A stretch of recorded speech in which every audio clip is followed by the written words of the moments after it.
Imagine this, a college football transfer who's been through hell and back on the injury front, suddenly becoming the key piece to unlock a defense's potential.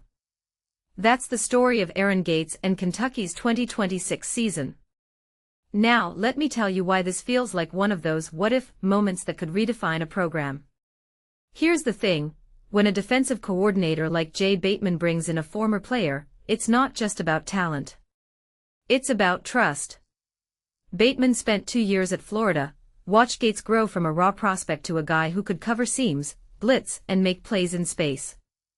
But here's what really intrigues me, Bateman isn't just adding a body.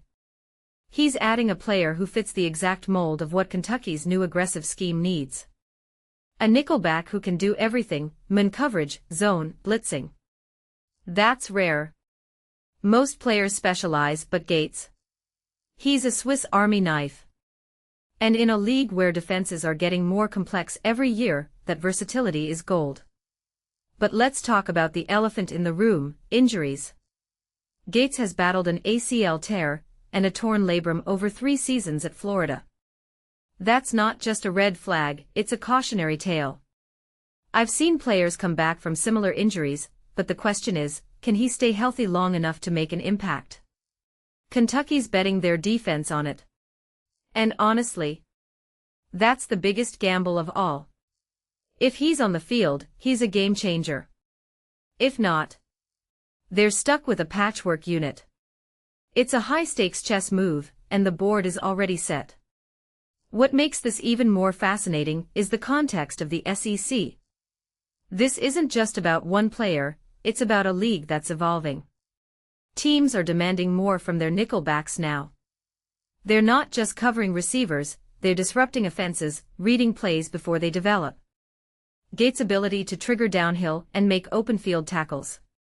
That's exactly what Kentucky needs. But here's the catch, the SEC doesn't just test your talent. It tests your resilience. And Gates? He's got a history of coming back from the brink. Whether that translates to sustained success, that's the real question. Let's step back. This isn't just about Aaron Gates. It's about the future of college football transfers. When programs like Kentucky go after players with SEC experience, they're not just looking for skill. They're looking for someone who can adapt, thrive under pressure, and elevate a system. Bateman's move feels like a calculated risk with massive upside. But here's what I wonder, if Gates stays healthy, does this become the blueprint for how teams rebuild?